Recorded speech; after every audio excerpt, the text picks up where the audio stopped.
Hello everyone, welcome to MVP Vishwakosha. Today we are discussing about 4th July 2025 current affairs. In that first point, that is about Russia-Ukraine conflict. In that recent that record-breaking that Russian aerial assault in the large drone and missile barrage since the war began. Okay, Russia launched almost 539 to 550 drones along with 11 ballistic cruise missiles that will targeting Kiev and other regions. Okay, this was timed just after a call between Putin and Trump. Okay, that is very important. And Ukraine air defense intercepted about 50% of drones and missiles. Okay, that is about recent Russia-Ukraine conflict. That is an ongoing conflict, right? Very important. Next point that is about recent that is China's Boeing incident. Okay, that is a recent a Boeing 737-800 operated by Spring Airlines Japan's on behalf of Japan's Airlines. Okay, flight JL 8696 suffered a serious cabin depressurization. Okay, that is en route from Shanghai to that is Tokyo. The aircraft plunged from around 36,000 feet to 10,500 to 12,000 feet in roughly 10 minutes. Okay, and also some oxygen mask deployed. Panicked passengers reportedly wrote goodbye notes also, and but the plane made a safe emergency landing at Kansai International Airport. Okay, fortunately, no injuries were reported. Okay, that is about recent Boeing incident in China. Okay, China Boeing incident. Next point that is about Spain and Brazil initiative to tax global super rich. Okay, that announced at the UN Financing for Development Conference. Okay, in Seville. That is a joint Spain and Brazil proposal. Okay, Spain and Brazil launched the initiative titled effective taxation of high net worth individuals, taxing the super rich. Okay, that is the title of that one. Effective taxation of high net worth individuals, taxing the super rich. Okay, what is the aim? Aim is to spark a multilateral debate on implementing progressive global taxation for wealthy individuals, and also that is mainly focusing particularly on billionaires. Okay, this seeks to deepen commitments from the 2024 G20 summit, that is Rio de Janeiro, and civil consensus ensured by 192 UN member state. Okay, that will what is the main goal is to redistribute the wealth. That is confront that fact that the top 1% own more than 95% of the rest of the world, right?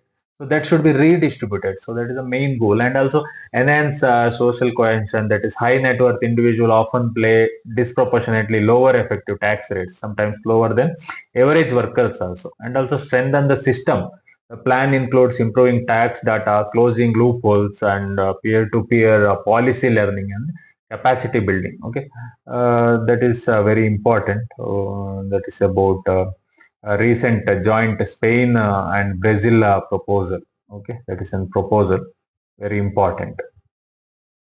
Next is that is about the latest update on that is Russia formally recognizing the Taliban's government in Afghanistan. Okay, that is a significant diplomatic development. Okay, that occurred recently.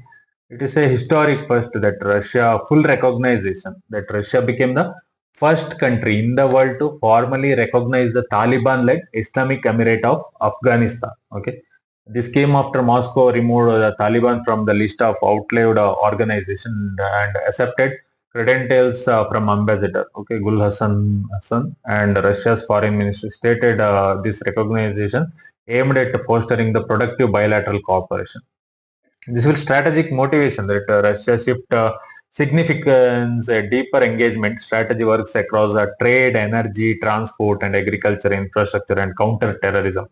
Okay, that is against all this ISIS and all that. This moves follow recent steps, including Russia's Supreme Court removing the Taliban's terrorist designation, and also allowing them to set up a diplomatic mission in Moscow as ambassador level. And it's okay.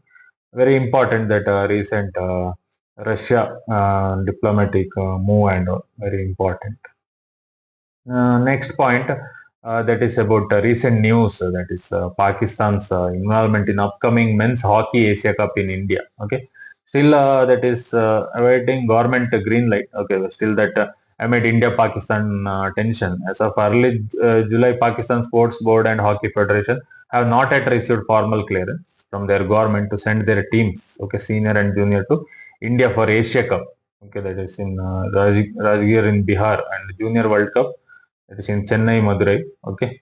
Visa assurance is in critical, and India stands. Hockey India has emphasized that it will follow government directives, right? And also, meanwhile, India's authorities note that denying Pakistan team would violate the Olympic Charter, which mandate inclusion in multilateral sporting events. Okay, so that's why it's very important. Next is about that is India's forest advisory committee. Okay, very important. That is a forest advisory committee that has recommend to streamline the forest clearance process and major industry and infrastructure project in or near forest lands. It's very important. The Forest Advisory Committee is to examine and deliberate on proposals for non-forestry uses of forest land, including mining, and give recommendation to the Government of India. Actually, it is main role is in recommendatory in nature. Okay, very important, recommendatory in nature, and it that statutory body under the Forest Conservation Act 1980. Okay, 1980 Forest and Conservation Act. Okay, that is about Forest Advisory Committee. Okay, very important. Next point about that is PM Narendra Modi's visit to Trinidad and Tobago. Okay, making a historic moment in India Caribbean diplomacy. That is very important recent visit, and also he has given that highest civilian honor. That is I think 25th award. That is the Order of the Republic of Trinidad and Tobago. Okay, that is the one of the conferred with the nation's highest civilian award, making him the first foreign leader to ever to receive it. Okay, that is very important. Okay, that is ORTT, that is was established in 2008 to recognize a distinguished and outstanding service in Trinidad and Tobago. Okay, very important recent foreign visits of Prime Minister and all. That is very important. Next is about Parak portal. That is full form is stands for Performance Assessment Review and Analysis of Knowledge for Holistic Development. Okay, very important Parak portal that is related to education, and the core objective and structure is to aims to standardize and enhance student evaluation by defining norms and guidelines for all school boards to ensure comparability, conducting large-scale assessments such as National Achievement Survey, NAS, and Foundational Learning Study and State Educational Achievement Surveys, and introducing holistic progress cards, and also to track competencies across 4 educational stages for foundational to secondary, and also promoting examination reforms, encouraging digital submission and equivalence across varied curricula. Okay, very important. Okay, for all that. Next is about that is recent news about latest renaming of Bangalore City University after former Prime Minister Dr. Manmohan Singh. Okay, very important. The Karnataka cabinet that is unanimously approved renaming Bengaluru City University as Dr. Manmohan Singh Bengaluru City University, honoring India's 13th Prime Minister, the first university in India to carry his name. Okay, the decision fulfills a pledge made by CM Siddaramaiah. Okay, that is in a budget speech stating the intent to re-strengthen the institution as part of celebrating Dr. Manmohan Singh's legacy. Okay, very important. Next point is about financial fraud risk indicator. Okay, that is last point. That is a tool to combat cyber-enabled financial frauds and all. Okay, that is very important. Recent news about all that financial fraud risk indicator and all. Okay, that is RBI's guidelines and all. that is all scheduled banks, small finance banks, payment banks, and cooperative banks to integrate the financial fraud risk indicators developed by Department of Telecommunication into their systems. Okay, it ensures automatic data exchange between banks and that is Department of Telecommunication. Uh, Digital intelligence platform through API. API means application programming inference based integration, enabling real-time responsiveness. Okay, that is about RBI issues advisory to use financial fraud risk indicator. Very important. Okay, in the banking sector. Okay, that is about today's current affairs. That is 4th July 2025 current affairs. Thank you. Support me for further videos so that I can analyze all the topics required for UPSC and current affairs for all competitive exams. Thank you.